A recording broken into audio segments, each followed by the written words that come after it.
All right, and here we are with another edition of the Scotty No Show. This week we have two guests. Our first guest this week is Coach Beebout from the Peer TF Riggs girls basketball team. Coach, how you doing? I'm doing great. Had a good relaxing fourth and just been able to have a little bit of time, which is nice. So, how about you? How have you been? Pretty good, pretty good. Went to a baseball game yesterday and Trappers won, so that was good. Yeah, I Uh, was actually going to ask you about that. Was it a little warm out there? Or? oh yeah, it was very warm, very toasty. Um, yeah, so for those that may not know you, can you give a little bit of a background on yourself? Yeah. Well, my first year here in Pierre, got hired about almost a year ago, actually, and before that, I was in Hamlin for 7 years, doing head boys coach there. And actually got my start up in Detroit Lakes, Minnesota, under a guy named Rob Flint. If you don't know about him, but he was a grad assistant at Augie, and I kind of learned a lot from him. He gave me all sorts of freedom to do things that most head coaches wouldn't give to a new assistant coach, and just had a great opportunity there. We actually went to a state tournament for the first time in school history for 94 years there. So that kind of, sometimes it's being in the right place at the right time, and I was definitely fortunate to have that in Detroit Lakes. Just had being able to have the success we had, and then be able to work under the guy that I got to work under. And then, I always kind of wanted to be a head coach. So I had the opportunity to come back home. I grew up around Clear Lake, South Dakota, which is really close to where Hamlin is. So it was an opportunity to come back and do that, and had a really, you know, like I said, being in the right place at the right time. I was with a great group of boys in Hamlin. We had some success. We went from 10 years of not having a winning program to the 7 years that I was there. We had, double digit wins each year, and we won a playoff game each year. But the kids there are just phenomenal. They work so hard and they're so coachable. And, so that was just a great situation for me to be in. And then once again, I got lucky again. And the more I've been here in Pierre, like I mentioned, just had a little bit of free time now. And I just realized what a great place Pierre is. You mentioned the Trappers and just all the things that there is to do here in Pierre. Now I actually get a chance to see that, because this first year was just so go go go. I was teaching PE. I'm an elementary teacher by trade. Fourth grade mostly, but so that was a whole new experience for me, and something I take a lot of pride in is working with those kids. So it was very very busy and very hectic, and I was coaching golf and trying to get our girls, all, get us together and get us going in the right direction right away. So, I didn't really have a second to breathe and take in Pierre the way that I would have liked to. And I kind of feel like, with me and my wife, she's the manager here in Maurices in town. And she's also been kind of in the same boat as me, just putting in a lot of work and getting things going. I feel like now we're at that point where we can breathe a little bit and just feel good about where we're at here in Pierre. And just, like I said, obviously very lucky. When I came here, I knew there were some good things in place already, but the more I learned how lucky I was. We have girls coming up that can really play basketball, that are really athletes, and it's just a great situation to be in. I'm very lucky. Have you been able to go to Zestos yet? You know what? That's funny. I have not been able to go to Zestos yet. It's definitely on the list, and I think that's one of those things where if you're not from Pierre, if you haven't I came from Brookings, and Zestos and Brookings is just Yep. like any other Zesto. So, but I've heard all about it, and I know a lot of my girls work there. So we are Yep. definitely excited to get down to Zesto and check that out. We got to get to the movie theater too, actually. So we got to do kind Really? of both in the same time. I'm waiting for the right moment. Space Jam's coming out here pretty Yep. soon. So when that comes out, we'll definitely take that in and probably head over to Zestos at the same time. So. You mentioned Detroit Lakes. I must ask, have you been to We Fest before? Yeah, a couple times. Kenny Chesney and Alabama, and yeah, so a couple trips to We Fest. Actually, the year that I moved from Detroit Lakes back to Hamlin, when we were moving, my family came, and me and my brother went to We Fest, and then we had to move the next day. Maybe not the best time to go to We Fest, but we made it work. And yeah, Detroit Lakes is amazing. I mean, talk about things to do, and it's just so much fun. And yeah, like I said, I was just really lucky to have my start in Detroit Lakes. If you haven't spent much time up there, how about you? You've been to Wheat Fest? If you have, you know what I'm talking about. Well, I know what you're talking about. I haven't been to Wee Fest, but there was a time when somebody thought that I was at Wee Fest, but I'm like, dude, no, I'm in Milwaukee, Wisconsin right now. I don't know what you're talking about. Yeah, see, that totally makes sense to me though, that would happen. So, Yeah. you know. But the team went 8 and what, 13 last year? Yeah, 8-13 altogether with the playoff game. Yeah. Yep. What are some positives that you can take from last season? Yeah, thanks for asking that. It's one of those things where it was so frustrating because we were right there. I mean, we went to overtime with Brandon Valley, Yep. a 1 point game with Huron on the road. I mean, I could go up and down. There's, a lot of games like that. We pulled one or two out like that too as well. But there was just a lot of games where we're right there. And I think you can look at it one of two ways. You can be frustrated about it. Try to kind of take a negative view of it, or you can look at it with the right perspective. We just got together. This is our first year. We were really young, and to say that we can play with anybody and everybody in the state right out of the gate, I mean, I think that says something about these girls and the direction that we're heading. So just use that as a positive, and understand we're going to be in that situation again.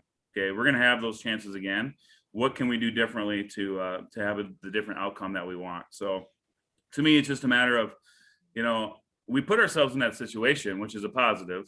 Obviously we all want to close the deal and win and get some of those, obviously. But for us to be there year one, right on the door, I mean, like, we were 11 seed, we easily could have been 8-7 seed going into Sweet 16. I mean, we were really, really close.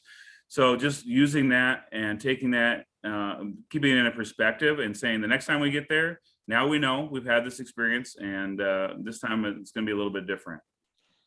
Pierre doesn't usually play against teams like Lakota Tech or Winter. They played against them last year. How did that feel? Well, to be honest with you, we had two games that got taken off our schedule with Wyoming School, Gillette, Yep. and then Bismarck. We were both scheduled to play both those teams, but with the COVID situation and everything, out of state games were kind of a no-go. So, I looked at that, and I like to play 20 games and try to get the kids would rather play games and have practices and things like that. And we had a big gap in our schedule of about 10 practices without games. So, we really looked at some of our options, and so we were able to pick up Winter, which is, a great opportunity for both schools. And, Lakota Tech was something that, I looked into too, that I was excited about. I knew they were looking for games. They kind of got a late start on their schedule, and they really needed to pick up some games. But, actually I wanted to go to Lakota Tech because I wanted my girls to be able to, kind of experience some of that cultural aspect of it together. But they weren't really having games on their home court. They were only playing road games. So, I mean, I thought not only did I think it would be a good game for us because they can really ball, but I thought it would be a good experience for our girls, to have that experience. So, yeah, so I mean, I like that. I like to play some different schools. There's 19 2A schools now with Jefferson. So we'll play each one once this coming year, which I really like that. I'm not a big fan of playing teams twice, especially when you might meet them again in the Sweet 16 and play them for a third time. So we play each team one time, and then we're going to pick up Bismarck again this year, and they're going to come to Pierre, and then we are playing Lakota Tech again. So yeah. So I mean, I think that's nice. I think our community really was excited about, especially Winter coming to town, and that's one we talked about with our schedule and having opportunities. We were right there with them too. We didn't. I don't think we made a shot in the first half when we were still only down like 2 or 3. So we were right there that whole game with a really good Winter team, and so I was kind of hoping, things. I'm sure everyone's got their own schedules and things like that, and it would have been kind of nice to get them on the schedule again. But who knows? Maybe in the future we'll do that. We have about 9 questions here, kind of talking about basketball philosophy and things like that. Sure. So first and foremost, I'll go a little quicker for you then. Oh, that's fine. Describe how you like. Do you try and ensure like all your players kind of feel like included on the team? Yeah, I mean, at the end of the day, we really want them to know that they're valued. It's definitely a puzzle of trying to put things together of, where girls best fit in on the court, maybe what level is the best for them and those kind of things. But I don't care if it's, down to our freshman B level up to our best player in varsity. Like, we as a staff really care about all those girls and we want to help them the best that we can. Now, we're all only one person, so we really have to work together to make sure that we're reaching those kids. But yeah, I mean, these girls are amazing. All the different things that they do, they're not just doing basketball. One thing that I really enjoyed about this summer, mentioning just being here for a little bit longer and having a little bit more time, is I've been able to see these girls in some of the other things that they do and some of their other interests and just who they are as people. I got a chance to watch Lainey Stevens do some rodeo at state, and that speaks to a lot about who she is as a person. When I first met her, when I first met the girls, I had them write out a little survey about some of the things that they, how they view themselves. And she said she viewed herself as a winner. And I've definitely seen that. But when I went and watched her do rodeo, I see where a lot of that comes from, just her mentality and her makeup. But I could go down the list. I mean, we have girls. I got to see a handful of girls play some softball. They're just great athletes there. I got to go watch dance, a little bit different element than the basketball scene, and it was amazing. It was so fun to see, and when you start to see these girls and all that they do, it just really makes you want to help them, not only as basketball players, but in all that they do. So we definitely want all of our girls to know that we care about them. They're valued in our program. We want them to be included. So we're constantly looking for ways that we can make that happen. How would you describe your coaching style? I was kind of thinking about this a little bit earlier too. Most people who know me outside of basketball, who don't know me as a basketball coach, they'd probably be a little thrown back by me as a coach, because I'm a little bit. I mean, I'm the same person, but I'm a lot different as far as my intensity level. Like in school, if you came and watched me teach third graders and saw me hang around third graders, then they're excited. Like third graders, like, I don't know, when they see me, they get excited. They run up to me. They're all having fun. And you can see, I just like to be around the kids and have fun. And it's kind of the same way outside of basketball. When practice starts, when the game starts, it's something inside me switches a little bit, that competitive fire of, this is, I really want to win. I really want to do the best that I can. I really want to, help these girls be the best they can, and show our community what kind of team that we have. So, I've definitely am serious, maybe, and sometimes I got to take a step back from that. I realize that, but I'm very serious and intense, and I just want to. I don't want to cheat these girls from being the best that they can be. So, if there's habits or things that we need to change or things that we need to do better, it's my job to help that happen, and that might mean I might not get to be their best friends all the time. But at the same time, I am encouraging, and I let them know that when I'm excited for the things that they're doing. So I think it's a mixture of both, but definitely intense. And I think it's okay to be competitive and serious sometimes. What do you want players to learn from you? No, I just want them to, that's another great question. I could go down the list of life lessons that I would like them to learn. And, there's a lot of them, from communication to hard work and effort and sacrifice and those kind of things. At the end of the day, the one major thing, if you said you had to pick one thing that you want these girls to know, it's honestly, I would want them to know it's not about them. It's not about you. It's not about me. It's not about anybody else on the team. It's about our team and us all sacrificing to be the best possible team that we can be. And that's a really hard lesson. And I still have to remind myself of that lesson. Sometimes I get caught up in myself, or feeling sorry for myself for having to get up early, or for, why am I taking all this extra time for no money? Or, like, I come up with excuses, or feeling sorry for myself. So I go through that. Imagine what a 16-year-old girl feels like sometimes. So, but helping them learn just that, it's really not about you. And when you can get to that point where you realize that, then then some really fun things start to happen. How does one improve as a basketball coach? Honestly, I think just watching and talking to others, learning from others, being open to doing some things a different way, trying some different things.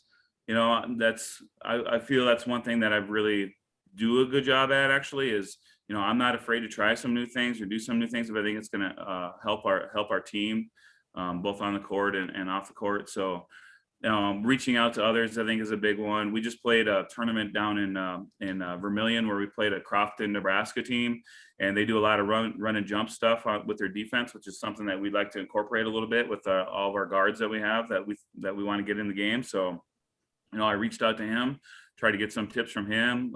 If I see a play somewhere that I like, if I see, you know, some team things that other teams are doing, I try to take some of those things. So I think if you talk to any coach, they're going to tell you 95% of what they do, they didn't invent.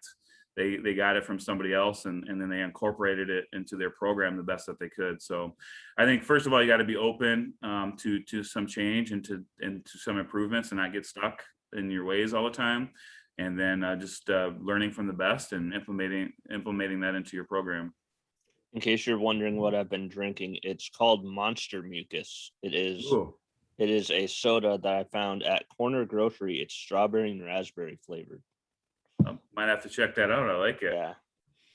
Um, is it possible for kids to do too much work in the summer? Yes, it is, and it's definitely a balancing act. It's you know, I feel it's definitely a balancing act, and I do feel for these kids. And we talked about all these girls and all the different activities that they're doing. They are really busy, and while it's great that they get to do those things, I think they have to be really careful not to overdo it at times. They want to do everything. It's going to be hard for them to say no. So sometimes somebody has to step in and be the one that does that for them. And it's really hard because they are getting pressure from all these different sources. You know, just thinking about some of our girls. They're doing workouts 3 days a week. They come in for basketball. We go, you know, we do some traveling things, and then there's volleyball and other sports, obviously soccer. Work. So all these different things that they're doing, it really adds up.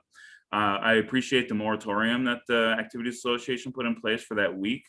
When I go about our summer schedule, I try to be as reasonable as possible. I know a lot of schools, they'll go 4 or 5 days a week with their practices. We don't do that. We just go a couple mornings, try to get them in and get them out so they can get on with their day. I try to schedule around the other things that they have going on, keeping in mind how busy they are.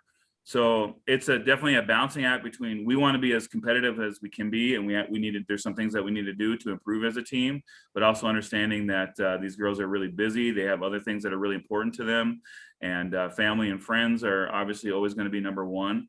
So continually trying to balance that in the right way, and just being okay with a day off here and there, give them a day to recover if need be. Taking injuries very seriously, I think, is, you know, important. If there's something that's tweaked or not feeling right, let that recover rather than trying to push through. But it's hard for them because they feel that pressure, like that they need to be there, they need to do everything, they can't say no. You know, at the end of the day, with all of our summer stuff, I think it helps us get better, and I think it's really important. But at the same time, when we get through July and if everyone's healthy, I take it as a win. You know, so there's things that we want to work on and get better at, but also, you know, just maintaining that health and that desire to want to get in the gym themselves without having to be pushed in the gym all the time. Is there a difference between coaching boys and girls? You know, that's the age old question, Scotty. You know, what's the difference between boys and girls? I don't think necessarily so. You know, and I mean, obviously there are some things you could point to that are different, but you know, they're athletes. And I think the second that I start to say, yeah, you gotta do this differently with girls, you gotta do this differently with boys, like there's a difference, you have to do this and you have to do that, I think I'm shortchanging them, to be honest with you. So they're athletes, and I don't view them as boys or girls. I view them as athletes and how I can help them get better. So at the end of the day, that's how I see it. You know, for me, it's actually with boys, a lot of times when I had to correct them or maybe, you know, tell them something they didn't want to hear, I didn't really This is just me being honest. This is just me personally. I didn't really care if the boys were upset about it because I knew they needed to hear it and they'd get over it. Sometimes I got to check myself with, girls. I want them to like me, honestly, and I care about that. I don't want the boys to like me too, but sometimes I get caught up maybe in worrying about it too much. Like I have to be the head coach. I have to treat them like athletes, and I have to give them that respect. And like I said, no different boys and girls. If I would tell if there is a boy that was his footwork was wrong and he was doing things wrong, would I show him how to correct that? Of course I would. So if there was a girl doing the same thing, even if I knew she didn't really want to hear it at the time, should I help her too? Well, of course I should. So to me, 99% of it is similarities and 1% differences. Do you prefer morning or afternoon practices? Oh, I'm a big morning guy. I really like mornings. Because, and that's something that I've developed with over time. I can understand where these kids come from, like having to get up early, because I was not a morning person when I was younger. I think I was the kid that walked into class, if I was lucky, just right on time. So that's if I was lucky. So I definitely get not wanting to get up in the morning, but I've kind of developed that over time. It's more quiet in the morning. You're able to focus more. There's not so many distractions.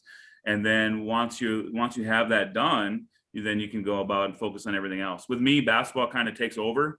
So if I have basketball practice later in the day, well, that's what I'm gonna be thinking about all day long, is that practice, and it's kind of get in the way of my thinking of anything else. So if we get that practice done, or we get that workout done right away in the morning, then it kind of frees up my mind and everything else to put forth my best effort in everything else that I do. So I'm definitely a morning guy, but I think you can overdo it on the mornings too. Girls got school all day long, so if you think you're going to practice every morning, that's going to take a toll and a wear over time. So I think there's, like with anything, there's a balance, but I think morning practices can definitely be a good thing. How about you? Morning guy or night guy? No, absolutely not. I'm a night guy. But you know that from experience. I went to a 6 a.m. practice of yours. So it's like your first, I think it was your first practice, and I'm like, Coach, never make me do this again. Yeah.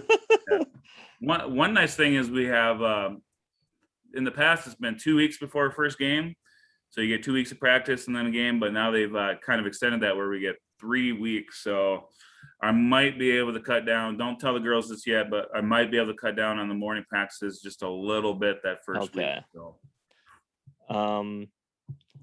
So one thing that I love about the basketball experience is, you enter into the gym and the pep band is playing. Mm-hmm. The pep band was playing at some games this year.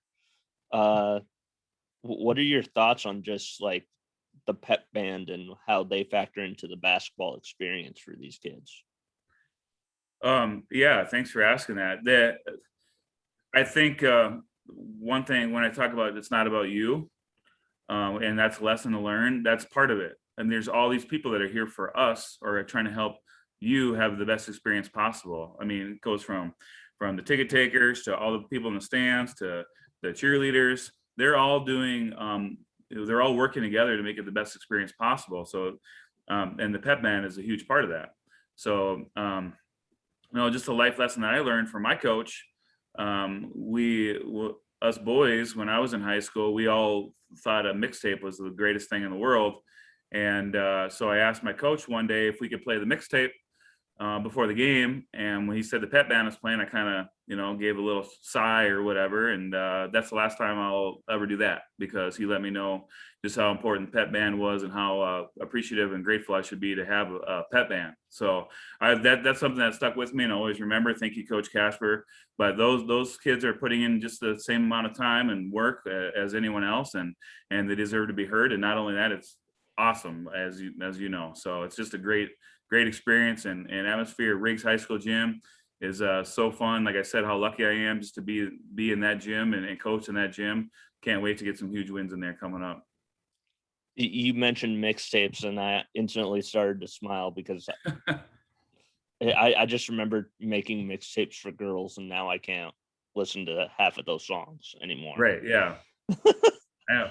If I found one of those mixtapes and put it in, I'd probably cringe a little bit about what I used to listen to. So, so we have 5 kind of random topics before basketball trivia. So I Okay. hope you're Ooh, I'm a trivia buff, so they better be good ones. okay. Okay. So the first topic, the Olympics is coming up here pretty soon. Shakari Richardson, she's a 100-meter runner. She got popped for marijuana. What are your thoughts on this? Because I have a conflicting thought. I would say conflicting is a good way to put it. I haven't spent a whole lot of time thinking about it, to be honest with you, but I guess if it's in the rules and you know it's in the rules and you willfully deny those rules, then there's probably going to be a consequence for that. Now, should that be a rule? That's a topic that I won't get into right now, but Yeah. um, I don't know. I think it's 2021 and it's not performance enhancing. So you can draw your own conclusions on how I feel about that. Yep. But at the same time, there's got to be an accountability level when you're willfully breaking something that you know to be a rule. Well, the thing that I find kind of different about this is the most popular, well, not even most popular, most prestigious Olympic athlete of all time, well-known marijuana user, Michael Phelps. So, Mm-hmm. yeah, he never got in trouble for anything. So, but Well, that's it's not. just end of the day, Yeah. it's just unfortunate because now the world doesn't get to watch one of the greatest do her thing. So that's just end of the day, that's just kind of a bummer, I guess. The NBA finals have been set. It's the Phoenix Suns, who haven't been to the NBA finals since 1993, versus the Milwaukee Bucks, who have not been to the NBA finals since 1974. Who's your pick? Oh, I'm going to take the Bucks in 6, Ooh. and yeah, I think they just overall size wise, offensive rebounding, defensive wise, I think they figured some things out against Atlanta on how to get some stops. So I'll definitely take the Bucks in 6. I am a big anytime you want to ask me my predictions on games, I love doing that. So Okay. but yeah, I actually liked the Suns 2 years ago, and I was trying to get big into the Suns. But that's when they had Rubio. I'm a Oh big yeah. Rubio guy, and then they traded Rubio, so I was not on the Suns bandwagon anymore. Now, of course, they're in the finals. So, and I actually grew up in Gilbert, Arizona, when I was little. So I had Really? a little bit of a KJ, Kevin Johnson, point Yep. guard for the Suns. That was my favorite player growing up. I just loved KJ. So I kind of switched over to Kobe and the Lakers, but. Okay. Yeah, I got the Suns in 7. Ooh. Yeah. All right. Well, I don't know. It honestly, it all depends on the health of Giannis Antetokounmpo. Yeah, I'm assuming he's good to go. That's what. Okay. Yeah. So I'm assuming he's good to go. But yeah, maybe What? DQ Blizzard on that or something, huh? Ooh. All right. All right. You're on. All right, there you go. Gotta put your money where your mouth is. Yeah. What's your thoughts on this name, image, and likeness thing that's been happening lately? Oh, yeah. I guess it'll be interesting to see what happens. There's definitely going to be. I don't know if it's going to be as big a deal as what's being made out to be. I don't know. I really don't know. I guess for me with it, I just kind of fed up with the NCAA and Yeah. all the dumb stuff that they've done. That it's kind of like this is what you get. So as far as I'm concerned, I'm just glad that finally the NCAA is getting it back at them a little bit. Yep. I am intrigued as to how this is going to look on the local level. I saw some USD athletes actually get a few endorsements. So good job on those guys. Mm-hmm. Um, I just, I read this morning that the thing that I want most to return, the college football video game, Mm. is scheduled to return in 2023. Oh, there you go. And you know what? I could probably pull it up from my stand over here, but I have that. What year was the last year that they did it? 2014? Yeah, pretty sure I have 2014. If not, it's 2013. But I know on there you can actually recruit the players. Yep. You have to recruit them. So yeah, that's definitely my favorite football game. I don't play Madden, but every once in a while I'll still go back and play the old college football games because I just like that you get to pick the players that you want to recruit. It even has South Dakota kids on, like not Yep. actual kids, but South Dakota names, and you can recruit different kids that way. So that's pretty fun. Yep. And you can, I think it was 14. You could import different schools and rosters and stuff, and I would import Mm, like Black Hills State, and then see a bunch of my. you would. I know I would. Um, one time I tried to import and create a bunch of South Dakota high school basketball teams in NBA 2K, and then Yeah, I realized that just takes way too much effort. that's really funny Time. though, and I shouldn't admit this because it shows maybe I do have more time than I think I do, but I have a super mega baseball game where you can do that. You can put in whatever names and whatever players you want. So I did have a my Hamlin All Star team basketball that I turned into baseball, and I have started to make my peer team as well. So I I get did. you on the customization of the video games. It can be kind of fun and addicting.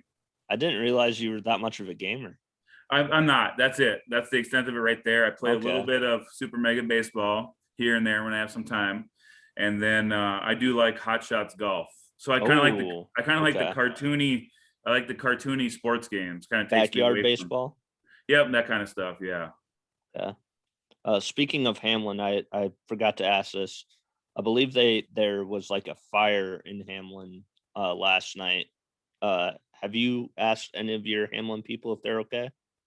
Well, I just saw that there's by Castlewood a couple fields. They didn't. I Okay. mean, I didn't see the extent of it, I guess, but hopefully everyone's okay. I guess I thought it sounded to me like they had it pretty much contained and it Okay. was a good to go. So Okay. All I saw was there was a fire in Hamlin County or something like that. yeah, but speaking of Hamlin, I'll just mention real quick we brought our girls went back there and played their girls and a growing team just to scrimmage, and so it was really fun to be able to do that, take the girls to Hamlin, and then see some people that were always influential and helpful to me. So yeah, I was just glad that we had a chance to do that. What's your ideal starting five? Like Ooh, your all time starting five. okay. Oh, okay. So are we talking like NBA, or are we just talking like characteristics of positions? Yeah, you can go NBA. Okay. Yeah. Well, definitely have to put Kobe on there. He'd be my two. That's my all-time favorite player. Akeem Olajuwon at 5. He's so underrated. Does not get enough props. Wow. Back-to-back champ. So give me Akeem on there. Uh, my 1. I will take Isaiah Thomas as my 1 Ooh. because I go back to the sprained ankle game 6 game when he dropped like 30 in the fourth quarter or whatever it Yep. was. So I'll have him be my 1. That's a Basically, volatile. hey, by the way, I'm basically naming like Dream Team 2 right now. Yeah, that's a volatile backcourt. I'll just say that much. And then, well, I'll keep adding to that because my other favorite player that I haven't mentioned to you yet is Reggie Miller. So Oh my god. I'm gonna put him at the 3, running that left lane because you can't leave him. So then I need a 4. That's a tough one. So I got Isaiah, Kobe, Reggie, Hakeem, and I need a 4. I'll take. You know what? I need a role player in there to get boards and play defense. So I'll take Rodman. That'll add to Ooh. the just the overall dynamic of the team right there. Okay. Um, I guess I'll do mine. Shaq, because A, I mean, he was one of the most dominant players of all time, and B, I he allowed me on his podcast like 5 years ago today almost. Love it. I've been So seeing all this charity work and generous things that he's been doing, and yeah, I watched a lot of NBA. He's hilarious on TNT. So yep.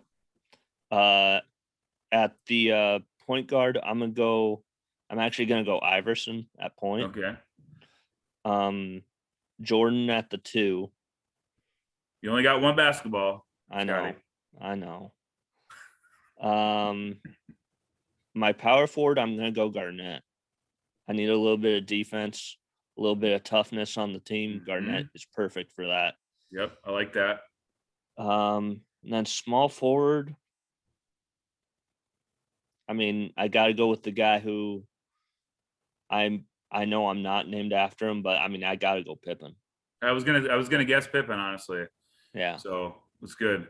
One quick story that I think you'll appreciate real quick, since you talked about Scotty Pippen, and I mentioned my old coach Casper before, who taught me many life lessons. But so I was in a JV game, and the ball was coming off the rim, and I went up to, sort of tip dunk it. I thought I maybe could, but I grabbed it, the rim, and pulled down on the rim, and the ball was hanging on the edge of the rim, and it was one of those springy rims or the breakaway rims. So when I pulled down, then I let go, the ball shot up. This is in Britain. So if you ever go to Britain in their old Ox gym, you can look in there and still see it. But the ball shot up and hit the ceiling and knocked one of the ceiling tiles out. And after the game, Casper had me in the locker room, and he was pretty upset with me. And he says, "Who do you think you are, Scottie Pippen?" So I always think of that when I think of Scottie Pippen. So, which is funny because he always said that I reminded him of Scottie Pippen. So nice. Right. I'll take it. You and I have discussed this before. What's your favorite basketball movie? Oh, I mean, there's only one that it could be, which is Hoosiers. But there's a lot of them. I'm actually a big Uncle Drew fan. I don't know, yeah. It's really underrated. It's got some good basketball lessons in there. So I'm a big Uncle Drew fan too. I could probably name a couple others, but I don't think Hoosiers is just that's cemented at number one. Actually, me and Lacey, my wife, we've been on one vacation in our 12 years together, and that was we went down to Virginia Beach, but on the way back, we drove through Knightsville, Indiana, where they have the gym. And it was 9:00 at night, and it was closed, and they have all these numbers on there, like 5, 6 numbers. And we called them all. And we got to the last one. They finally answered, and they came over and they opened the gym for us. So we got a private tour of the Hoosier gym. Yeah. Well, where they actually filmed the movie, I believe, is Butler. Yeah. Was it? I believe it's Hinkle Fieldhouse. Well, that's where they use multiple gyms, but yeah. I'm pretty sure Knightsville is the name of the town where where home court is. Yeah. Yep. So now we got basketball trivia. Let's go. I'm gonna just keep it easy for the first question. What is LeBron James? What is LeBron James's nickname? King James. Correct. What team drafted Mike Miller in the year 2000? Ooh. I want to say Orlando. Yep. Okay. Who was drafted between LeBron and Carmelo? Dwayne Wade. It's actually Darko Milicic. Oh. Okay, my fault. Yep. Darko, Yep. Who won the NBA Rookie of the year after Michael Jordan won? The year after Jordan. Jeez. You really. Oh man, that's a tough one. Can you give me a hint, like college or something? Georgetown. Oh, Ewing. Yep. That was a giveaway. Thank you. That was my one. That was my one call. Phone a friend. Who was the first Turkish-born basketball player in NBA history? Ooh, Turkoglu? Yep. There you go. Who was the McDonald's High School Player of the Year in 2004? 2004? Mm-hmm. 2004. Jeez. Trying to think. 2004. Oh, man. Oh, that one? No. KG? No, nope. That's not right. That was way off. I'm bad with years and figuring out ages. I'm getting old myself. So who was it though? It's Dwight Howard. Okay. And this basketball player's name translates to Little Warrior. Ooh, Little Warrior. Oh man. I don't know, man. I would just be guessing. Shaquille Rashawn O'Neal. Okay. I'm glad I didn't guess because I would have been way off. And lastly, where did the Clippers play before moving to LA? Ooh, Kansas City. Nope, that's the Kings. The correct answer is San Diego. Okay. Yep. All So right. Well, I learned a few new things. I thought I knew everything. I guess I didn't. no, yeah, they're one of the actually I believe it's the first game in Magic Johnson's career. They played against the San Diego Clippers in San Diego, and Magic passed the ball into Kareem and Kareem hit a hook shot, and then Magic Of course. celebrated. Magic celebrated like it was the NBA Finals, and Kareem just goes, "Rook, you gotta calm down. We have 81 more of these things." Yeah, that's the difference between college. Each game is a little bit more. Yeah, definitely. But yep, that's the show. You have any questions? Hey, no, but I do have a real quick comment, Scotty. I remember last summer when I first got hired to come to Pier, you were the first one that I talked to, and I always remember some of the questions that you asked, and you asked me about my dog Sadie, my Great Dane, and I just thought it was cool how you took note of that and mentioned that, and it's something that you noted or that you brought up when you were introducing me to the public, and I just thought it was cool that you would. Most people won't take much interest in that, so I'm going to grab her real quick, but I want to show you my dog Sadie here. Yeah, go ahead. Yeah, no. I don't believe we've ever had a dog on the show, but all right, here she is. Oh boy. Yep, she's goodness. Wow. She's a good girl. Still afraid of boxes? Yep, she is, and we're moving again. So we just closed on a house here in town, and we close tomorrow actually. So she'll have to get over the boxes again, but it'll be worth it. All right. Well, thank you for coming on. Hey, thanks for having me. Appreciate it. All the best.